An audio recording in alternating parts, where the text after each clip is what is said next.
Hey guys, got Garage Fight for you today. It's like the home version of Fight Gone Bad, one of our favorite workouts. So the way the workout's gonna flow, we're gonna get through 5 different movements today. We're gonna spend a minute in each movement trying to accumulate as many reps as possible. After our five different movements, we're gonna get a minute of rest and we're gonna repeat that for a total of 3 rounds. So the goal of today, or I would say the strategy to get the most out of today's workout is pick a number for each movement that you think you can get through and then still have a little bit of time for transition into that next movement. I think that'll set you up for success and help you get through the most reps possible today.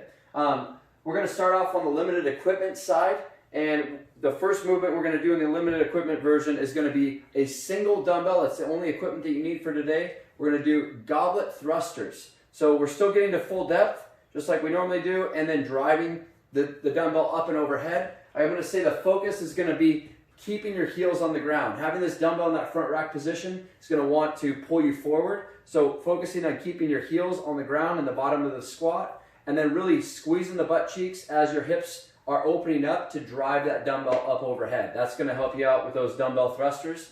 Next movement is going to be our dumbbell power cleans. All right, this is going to be single arm. We're going to start with the dumbbell. Both heads need to touch the ground and finish in the front rack position. Now we can alternate hands here, or we can do 5 on each arm. Whatever you think, whatever strategy you think is going to help you get through the most reps possible. But biggest thing here is make sure that we're not reverse curling that dumbbell, right? We want to keep it close to our body. Get that elbow nice and high. Allow the elbow to punch underneath that dumbbell just like we do with the barbell.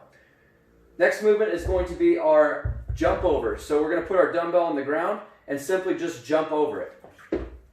I think these are going to get pretty spicy. I would maybe like do 10, get a breath, do another 10, get a breath, because I think that those are going to start to sneak up on you. Next movement is going to be our dumbbell push press. So we're going to go same thing here.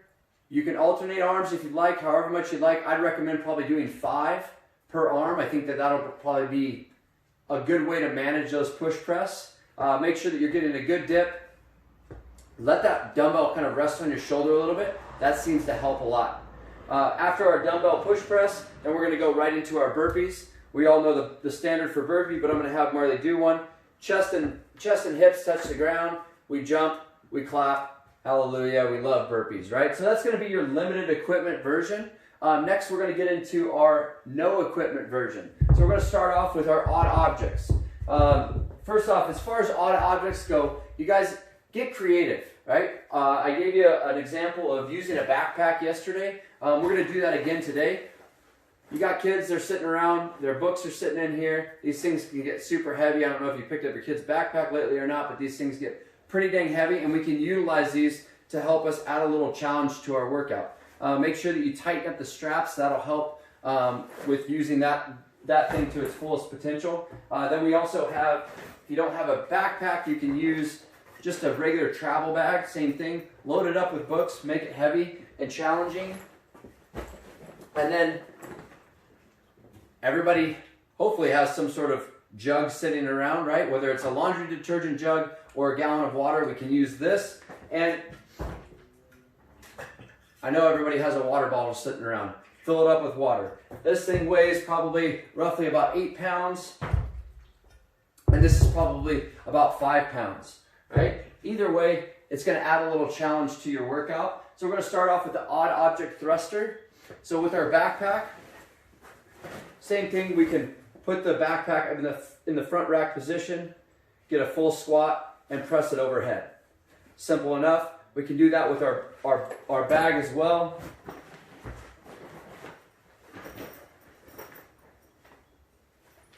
And our water bottle or water jug. We hold the water jug in like the goblet position. This one's a little trickier, but it's definitely effective, right? So next movement is going to be our odd object deadlift. So with our backpack, we've shortened up those straps. Go ahead and turn to the side for me, kiddo. We've shortened up those straps. We've got a nice, heavy, challenging backpack here, and we're just going to simply just deadlift it, right? Focusing on keeping the shoulders back, Not letting that thing pull us forward. Keeping the hips nice and high. Let the backpack get all the way to the ground and pick it up. We can do the same thing with our travel bag. We have our deadlifts with our travel bag. All right. Now with the water jug, we want to go single arm here, and we can go single arm in the middle.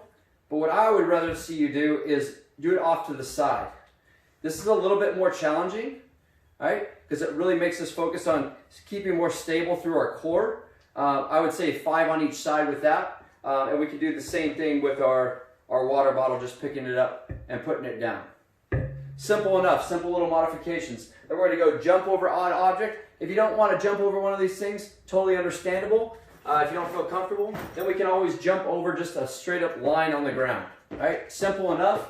We're going to go odd object press. We already demonstrated the press with the backpack and the bag. With our water jug, we're going to put it up in the front rack position, and we're going to just simply press it. And these are going to be strict press. Right? We're going to go strict press here because it's probably on the lighter side. So I want you to challenge yourself. Just go strict press. Don't get the legs involved.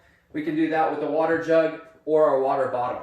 And then we're going to get into our burpees, which we demonstrated before. Just remember that if you don't feel comfortable going all the way to the ground, we can always incorporate a chair as well. I know a lot of us do box burpees.